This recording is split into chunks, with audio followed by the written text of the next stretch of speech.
Hello, dear fans, friends, and subscribers. Welcome to the daily cricket show, Cricket Happenings. On this particular cricket show, there are going to be three matches that I'm going to be talking about. One right now is underway, and I'm going to talk about that right now because the reason being that was the most good thing to happen as far as international cricket was concerned, as it was the match between Bangladesh and New Zealand. It was day two where Bangladesh broke a few records and set a few new records. As Bangladesh amassed, they were 542 yesterday, and today they were bowled out. They declared the innings closed at a very mighty score of 595 runs for 8 wickets declared. Yes, it was not the highest, probably the highest score that Bangladesh has scored it was versus Sri Lanka when they got 638. But here this is the second highest score by Bangladesh, and besides it was driven and also it was driven by a great effort from the experienced blokes. One Shakib al Hassan, who went on to hit a double century, which was 217 with 31 boundaries, and this was the first double century that Shakib al Hassan scored in his test career, and also this 217 was the highest ever scored by a Bangladeshi batsman in test cricket, an individual score. So that was another record. And besides that, Mushfiqur Rahim, the captain, who was partner in Shakib al Hassan, he scored 159 with 23 fours and 1 6. And the feature of this partnership was this was the highest ever partnership by Bangladesh in any for any wicket for the first time. This is the highest ever partnership that Bangladesh has recorded in their test history, and that was a very colossal partnership which yielded 359 runs for the 359 runs for the fifth wicket. In fact, Shakib al Hassan and Mushfiqur Rahim joined hands when the Bangladesh score read 160 for 4, and then after that there was absolutely no looking back, and they got this colossal partnership. And what a game for Bangladesh. I mean, they have scored 595 today. They declared the innings closed at 595 for 8. And as I'm talking to you with this live cricket update here coming up in the first session of the third day's play here between Bangladesh and New Zealand. New Zealand currently placed at 91 for 1. I'll come back to that later. The only reason I started off with that was Bangladesh were the ones who really made waves in international cricket yesterday with this colossal partnership that happened between Shakib al Hassan and Mushfiqur Rahim. Now, the next news that I would like to talk about is the first one-day international of the series, which was played between Pakistan and Australia, where Pakistan started off in the right manner, doing the right things, and they definitely had the Australian innings under the cosh when they had sent 5 of their batsmen into the pavilion with only 78 runs on the board after 16.2 overs. But the latter part of the innings, it was led by especially by Matthew Wade, who went on to his century, and he was not out on 100 exactly. Maxwell contributed 60, and that enabled Australia to have 268 for 9 by batting first, which was a good recovery, one thought. But Pakistan, even though the 268 runs was posted before them, Pakistan definitely, they could not even get close to that total. And the Pakistani innings, they were all out for 176, finding the Faulkner and Cummins a bit too hot to handle, which I'll be talking about. So that is as far as Australia, and so Australia getting the first win under their belt in the ODI series and leading the 5-match series 1-0. As far as Sri Lanka and South Africa were concerned, it was day 2, and today South Africa, even though yesterday they were looking in a princely state at 338 for 3, but today it was Nuwan Pradeep who captured 4 wickets for 1 run in a brilliant spell of bowling which floored the South Africans, and the South Africans had to be content by being all out for 426, which was a good effort from Sri Lanka. And Sri Lanka at close of play were also not in a good position, as they had lost 4 wickets for 80 runs, and looking at the pitch, one has to wait and watch as to what really comes out. So these are the 3 matches. So definitely let me start off with that match between Bangladesh and New Zealand and tell you what exactly. So while I'm talking to you right now, I see that the New Zealand score has inched on to 94 for 1. Raval is the man who has been out for 27 with 3 boundaries. In fact, Jeet Raval, I'll come back to that later. First, let's talk about the Bangladesh innings. Now, as far as Bangladesh were concerned, Mominul Haq was dismissed early, that is on day 2 at the Basin Reserve in Wellington, and then it was just a show between Shakib al Hassan and Mushfiqur Rahim.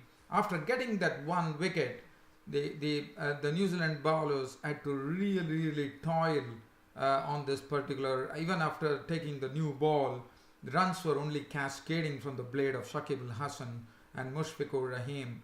And what a wonderful partnership. As I said, they set up a record. Now Bangladesh had to be really commended, because to come overseas and actually score, have a colossal partnership of this sort, which is 359, is very creditworthy. Yes, it was quite a different thing altogether, where the sun was shining brightly at the Basin Reserve in Wellington, but it's a different matter altogether to be at the crease and really compile such a huge total. And Shakib al Hassan was the one who was looking more confident, one could say, in that partnership, because Shakib al Hassan was the one who was really he was exercising restraint outside the off stump, but at the same time Shakib al Hassan was making sure that any balls which were sitting outside the off stump, short and wide, was dispatched with absolute disdain. And Shakib al Hassan was very strong on the cut shot. We know Shakib al Hassan a very good cutter and the puller of the ball, and he also drove fiercely at the. But as far as Mushfiqur Rahim was concerned, one could say he was a bit troubled by Trent Boult with the ball angling into him, and he also copped a few blows. But nevertheless, this partnership went on. But Mushfiqur Rahim, when he played his strokes, it was a treat to watch, because he was very sure about it. He had some resolute defense, one could say, and he was meeting basically he was when he was stroking the ball, it was very nicely hit. He was really getting into the flow, and he was using his feet very well against the spinners. And Shakib al Hassan, we know, he's also a very good player of spin. And as I said, they mounted the frustration on the Kiwi bowlers there, as they kept on amassing runs, and before one could realize, Bangladesh had put up their highest ever partnership in Test cricket of 359 runs for the 5th wicket, with the contribution from Shakib al Hassan getting his first ever double century in Test cricket. And as I said, this happens to be the highest individual score by a Bangladeshi batsman in Test cricket, and absolute kudos to him. He played marvelously well, 217 with 31 boundaries. In fact, he was out today in the morning when Wagner picked up his wicket. He was clean bowled. Mushfiqur Rahim, he contributed 159, 23 fours and 1 6. He was a victim of the bowling of Boult, and other than that, today it was Sabir Rahman who provided some real stroke making, as he remained not out on 54 with 7-4, so he had a good hit there. But Wagner was the one who was amongst the wickets today. Mehdi Hassan was out for Taskin Ahmed for 3, and Kamrul Islam Rabi was not out on 6, with Bangladesh declaring the innings closed at 595 for 8 wickets declared. But one was wondering, with just another 43 runs there, probably whether Bangladesh could have really extended that, but that is left to question, because they definitely had one recognized batsman, Sabir Rahman, at the crease. So I would have said that probably if Bangladesh could have probably gone past the total, because their highest ever total happens to be 638 runs that they scored against Sri Lanka at Khulna. If they could probably have eked out another 43 runs and then declared, probably it would have been better. But again, at least they could have got their highest ever total, but this happens to be the second highest total by Bangladesh in Test cricket. As far as the bowling is concerned today, it was all about Neil Wagner, who was the principal wicket taker. 4 wickets for 151 runs for him. But let me tell you, the New Zealand bowlers were really kept on the park for quite a long time. Trent Bolt had 2 for 131, 2 for 158 for Saudi, and definitely the bowling card is not something that the Kiwi bowlers would even have liked to look at it, because there were a lot of runs scored of the bowlers. New Zealand, well, they started off in their reply with Jeet Rawal being a bit watchful. As you know, he has already showed against Pakistan that he's a very compact batsman, and Tom Latham, as usual, was chiseling together a partnership, and there was not much to be done. In fact, we saw that Mushfiqur Rahim really adopted a tactic which was a bit surprising to see, that he got his right arm off spinner Maiden Miraj, who bowled in a dream manner when he made his debut against England back home. But it was not to be, and I think in a test match it is better to have your new ball bowlers bowling. Yes, we definitely saw the experienced Taskin Ahmed coming in and bowl. He had 5 overs, 2 minutes, none for 10. Subhashis Roy has a good build as far as a fast bowler is concerned, but one feels that his run up to the wicket is in a very, very gingerly manner, and then when he delivers the ball, he definitely seems to generate a bit of bounce, but it's early to say, but I think he's doing a good job. 8.3 overs, 2 minutes, none for 30. Kamrul Islam Rabi, he was the one who actually picked up a wicket with his very first ball that he bowled, and that was Jeet Rawal. Now Jeet Rawal was actually trying to put that ball through the point region, or probably through the slip or gully region, the left-hand batsman, but that the ball had a bit of a bounce, and Jeet Rawal the resultant edge was taken by the Imrul case of the behind the stump. So he was gone for 27 of Kamrul Islam Rabi, who actually provided them the breakthrough. So Jeet Rawal was gone for 27, 3 boundaries today, and after that it has been a nice show of batting, especially considering that Tom Latham is one who really takes his time at the crease. He's not out on 39 as I'm talking to you with 5 boundaries, and Kane Williamson is not out on 30. And Kane Williamson, looking at the way he has played, and especially considering that how he actually gets all the time in the world to actually go onto his back foot and actually punch the ball for boundaries, is a real treat to watch. He's not out on 30 with 4 boundaries, and that's the match situation. And Maiden Miraj has bowled 8 overs, 2 minutes, none for 26. So that's the match situation right now. So I'm not. So this is as far as New Zealand and Bangladesh are concerned. So I'll come back to this later. Right now, while I'm talking to you, I'm trying to see whether yes, we are into session 2 right now. So I'll be coming back to that later. And so let's have a look at the match between Sri Lanka and South Africa. As I said, definitely South Africa resuming on a very princely score of 338 for 3 with Hashim Amla at the crease under night watchman. But I have to tell you that it was a Nuwan Pradeep show today. I mean, probably South Africa should have definitely capitalized and would have probably thought that South Africa might probably amass around 550 or 600 runs and probably declare the innings, but it was not to be. In fact, it was Nuwan Pradeep who surprised everybody with a brilliant spell of bowling, where he picked up 4 wickets for 1 run to really floor the South Africans, as the South Africans were all out for 426. And what a delivery he produced to Hashim Amla. He absolutely squared him up totally, and Hashim Amla was a goner, caught by Chandimal at the bowling of Pradeep for 134 with 16 boundaries. The night watchman was a victim of Matthews for 3. Du Plessis copped a few blows. Nuwan Pradeep definitely was hitting the deck hard, getting the ball to rise a lot, and du Plessis was definitely in trouble. He was not really able to handle Nuwan Pradeep well, and finally it was Nuwan Pradeep who had the better of du Plessis when he actually picked him up for 16 with 2 boundaries. Tenda Bavuma continued to struggle, and this series has been a big question mark for Tenda Bavuma, and Bavuma is absolutely searching for form right now, as he was dismissed for a blob today, the Tenda Bavuma, and he has been really struggling.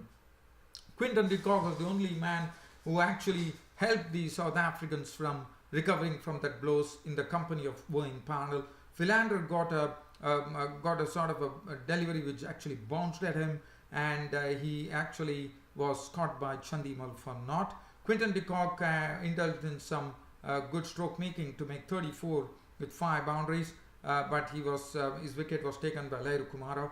Parnell was out for 23 with 4 fours, and Rabada was not on naught, and South Africa were all out for 426.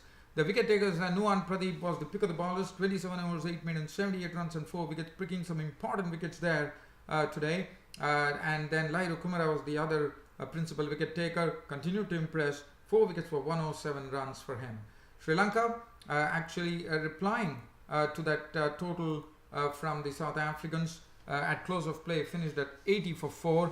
They lost an early wicket. The opener Karnaratne was a goner in the very first over itself, as Vernon Philander got the ball to move away just a shade, and Karnaratne snicked the ball into the hands of de Kock. He was gone for naught. It made it 0 for 1. Kaushal Silva and Mendes combined, with Mendes playing some handsome strokes in his stay there in this partnership which happened between Kaushal Silva and Kushal Mendes. Out of the 47 runs that was scored for the second wicket, the majority of runs was coming from the bat of Kushal Mendes, who was stroking the ball sweetly and freely. But Kagiso Rabada bounced one at Kaushal Silva, who fended at it. De Kock took the catch. He was gone for 13 with 2 boundaries. After that, Dhananjay de Silva joined Kushal Mendes, and Kushal Mendes was looking pretty sharp as far as his stroke making was concerned. He was handsomely stroking the ball, but he also fell a victim after contributing a sweet 41 with 6 fours and 1 6 as Rabada picked up his wicket. And Dhananjay de Silva, trying to actually slash a ball from Philander through the point region, ended up with Bavuma picking up the catch, and Dhananjay de Silva was out for 10, reducing Sri Lanka to 70 for 4. And with at close of play, Sri Lanka score read 80 for 4, with Angelo Matthews absolutely surviving there with an unbeaten 11 to his name with 1 boundary. Chandimal was not out on 3, and they will be resuming operations tomorrow. And as far as the bowling from the South Africans were concerned, it was Philander and Rabada amongst the wickets with 2 wickets apiece. Now let me not waste much time and just rush on to the other match, which is the first ODI between Australia and Pakistan. And I have to tell you, I don't have much time to really dwell on, so it's going to be a really sneak peek here. As far as Australia was concerned, Australia actually won the toss, and they elected to Australia were the ones who batted first. They made 268 for 9. They really struggled. Their openers, Warner was dismissed for 7. Travis Head played some wonderful strokes, especially through the offside. He was creaming them beautifully. 39 of as many balls. They definitely were under a lot of pressure. Mohammad Amir picking up 2 wickets pretty quickly by getting David Warner with a ball which was swinging away, and David Warner was gone clean bowled, and Stephen Smith was out to the very first ball when he actually nicked the ball to Mohammad Rizwan behind the stumps for naught. Chris Lynn, he made 16 on his ODI debut of 12 balls with 1 4. Chris Lynn and Stanley were the ones who were the debutants in this particular one-day international. And then Mitchell Marsh was gone. As I said, half the side of the Aussies were actually into the pavilion at 78 for 5. And it was only due to Matthew Wade, who really, in the company of Glenn Maxwell, who contributed 60 with 7 boundaries, and Matthew Wade himself nurturing this Australian innings to 268 for 9, as he remained not out on 100 of exactly 100 balls with 7 fours and 2 sixes. Faulkner making 5, Cummins 15, Mitchell Starc 10, Stanley 1. I'm not going to go into the bowling figures because of lack of time here, but I can tell you Mohammad Ami 2 for 54, 3 for 65 for Hassan Ali was costly, 2 wickets for 35 Ahmed Wasim, and Mohammad Nawaz 1 for 48.